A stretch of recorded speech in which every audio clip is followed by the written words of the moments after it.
Bismillahirrahmanirrahim. Alhamdulillah. Allahumma salli wa sallim ala sayyidina Muhammad wa ala alihi wa ashabihi wa ummati ila yaumiddin.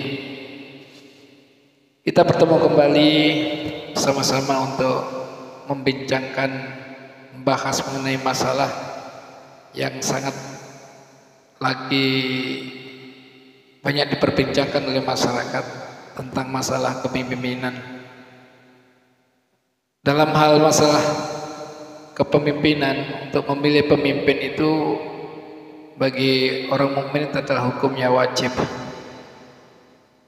Hal ini karena untuk menegakkan imamah kepemimpinan dan untuk menegakkan imarah, yaitu pemerintahan.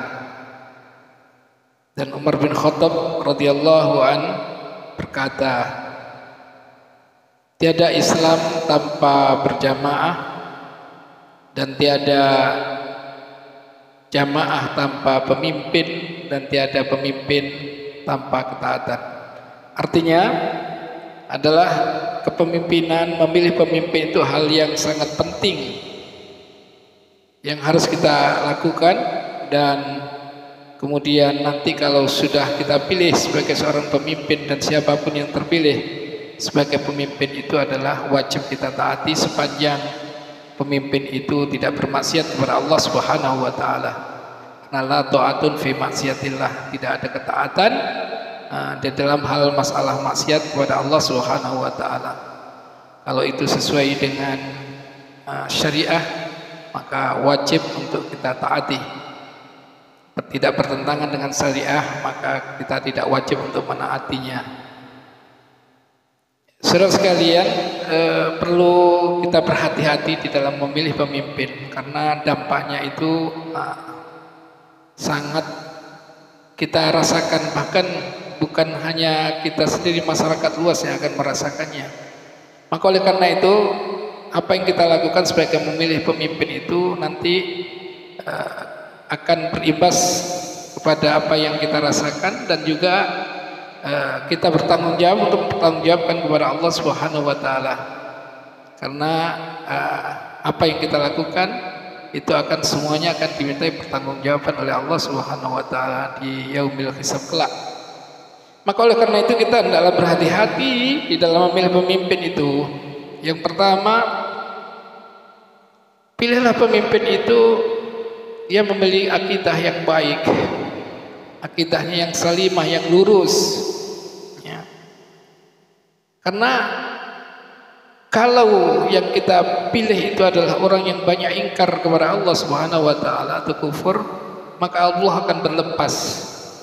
Ya, Allah tidak akan melindungi kita, Allah tidak akan memberikan rahmat kita, karena kita telah melakukan sesuatu yang tidak diharapkan oleh Allah Subhanahu wa taala.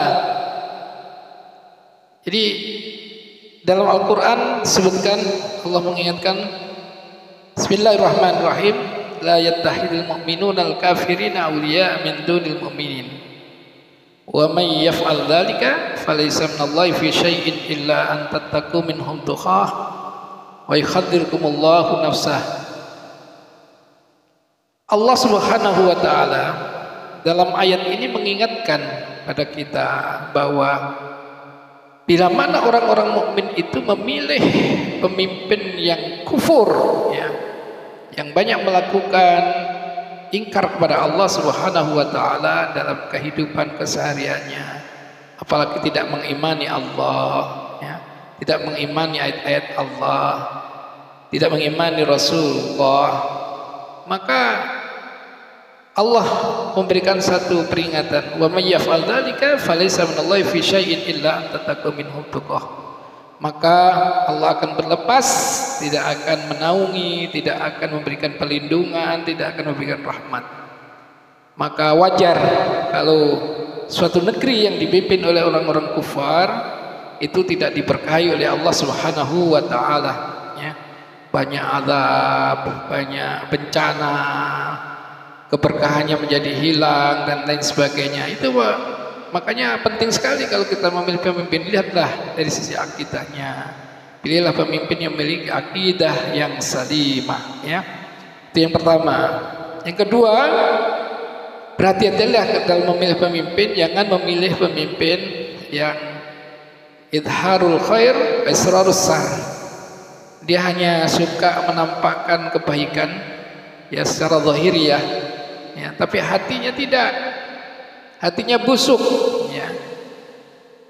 Mereka orang yang semacam ini adalah seakan-akan kalau di dalam suatu kepentingan dalam lingkungan umum gitu, dia menampakkan kebaikan, tapi dalam pribadinya sebenarnya dirinya akan hanya memanfaatkan saja, ya. Jadi antara batin dan zahir tidak sama. Nah, itu termasuk manipulasi, bagaimana menipu Allah dan menipu orang-orang mukmin, ya. Jadi oleh karena itu kalau sudah demikian maka akan mengalami sesuatu hal yang tidak baik ya dalam kepemimpinannya, bahkan itu membahayakan kita itu kadang-kadang, ya. Maka pernah terjadi pada masa Rasulullah Shallallahu Alaihi Wasallam, ya, seakan-akan baik. Ya, orang munafikin membangun suatu masjid berdampingan dengan Masjid Quba. Masjid Quba yang dibangun oleh Rasulullah Sallallahu Alaihi Wasallam, dan dia minta kepada Rasulullah untuk menjadi imamnya, mengajak kaum muslimin sholat di dalamnya. Tapi di sana punya tujuan tafarraq, ya, bainal mukminin, memecah belah orang-orang mukmin, ya. Jadi tujuannya adalah itu sebenarnya. Nah, dalam hal ini kita harus berhati-hati, jangan sampai kesatuan dan persatuan di antara kita kaum muslimin orang mukmin dan hidup kedamaian dengan di antara umat-umat yang lain ini dipecah belah, ya, oleh niatan-niatan tertentu yang antara zahir dan batinnya tidak sama. Maka kita perlu hati-hati di dalam memilih pemimpin itu. Yang ketiga, jangan memilih pemimpin orang yang suka maksiat, ya. Suka maksiat, ya, maksiat. Apalagi dia suka melindungi maksiat, wah itu bahaya, ya. Karena dengan banyak melakukan maksiat, apalagi maksiat itu dilindungi oleh pemimpin yang kita pilih, maka itu akan menjadi satu pintu atau umpan bala dari Allah Subhanahu wa taala di negeri kita kelak. Kalau maksiat sudah merajalela, ya, maksiat itu adalah al-khuruj min taatillah, keluar daripada ketaatan kepada Allah Subhanahu wa taala. Orang yang semacam ini nanti itu akan melakukan ya berbagai macam cara, menghalalkan berbagai macam cara, ya, yang akhirnya kemudian dia bisa mengambil hak-hak orang lain, ya, melakukan menyiasati dengan kebijakan-kebijakan yang memperturuti hawa nafsunya, tidak memperdulikan urusan-urusan keumatan, kemaslahatan, kebangsaan, yang akhirnya semua. Dan kalau dia memiliki masa kepemimpinan yang panjang, maka pada saat itu akan berpengaruh. Bahkan dampaknya itu dari generasi ke generasi akan terus-menerus dirasakan. Tidak semudah itu untuk membaikkan kembali situasi yang semacam itu. Maka berhati-hatilah, ya. Jangan memilih pemimpin yang suka, ya, atau merasa biasa-biasa saja dengan perbuatan maksiatnya. Yang keempat, Rasulullah SAW mengingatkan, ya, jangan memilih pemimpin yang raibidah, ya. Raibidah itu adalah ar-rajulu at-tafihu fi amri ummah, yaitu seseorang yang punya kompetensinya rendah, ilmunya tidak memadai, kompetensinya tidak memadai untuk menjadi pemimpin, ya, wawasannya tidak luas, tetapi mengurusi masalah keumatan yang sangat besar, yang sangat luas. Nah, ini disindir oleh Rasulullah SAW, idza usdal amri ila ghairi ahli fantadhiris sa'ah. Kalau suatu urusan yang besar itu kita serahkan pada orang yang tidak punya kompetensi, di dalam masalah ini, maka fantadiri saat, tunggulah kehancuran untuk hari kiamat. Ketika kehancuran yang akan kita rasakan akibat daripada keputusan kita di dalam memilih pemimpin yang semacam ini. Maka oleh karena itu berhati-hatilah memilih pemimpin. Sekurang-kurangnya kita berupaya pilihlah pemimpin yang memiliki akhlakul karimah, ya, akhlak yang mulia. Kemudian dia punya kecerdasan di dalam memecahkan persoalan-persoalan yang dihadapi yang rumit ini, ya.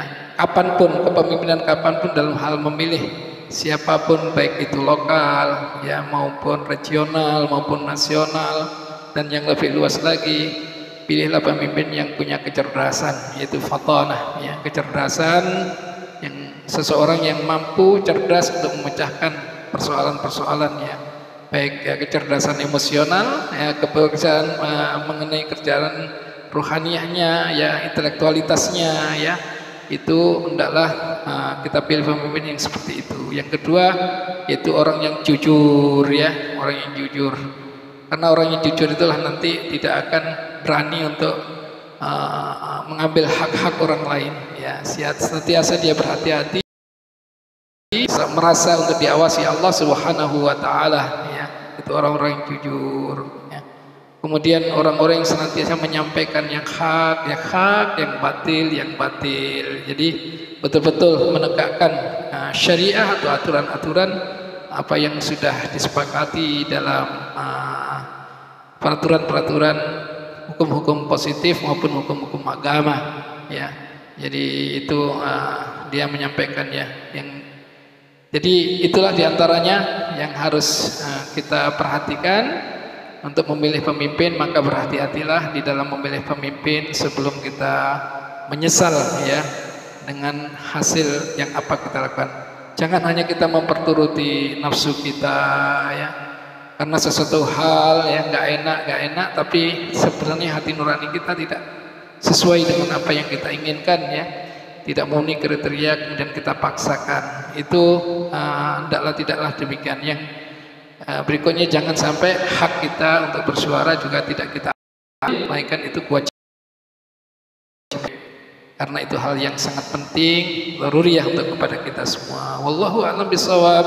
Dan semoga Allah Subhanahu wa taala memilihkan kepada kita pemimpin yang terbaik, ya, dari generasi ke generasi. Wassalamualaikum warahmatullahi wabarakatuh.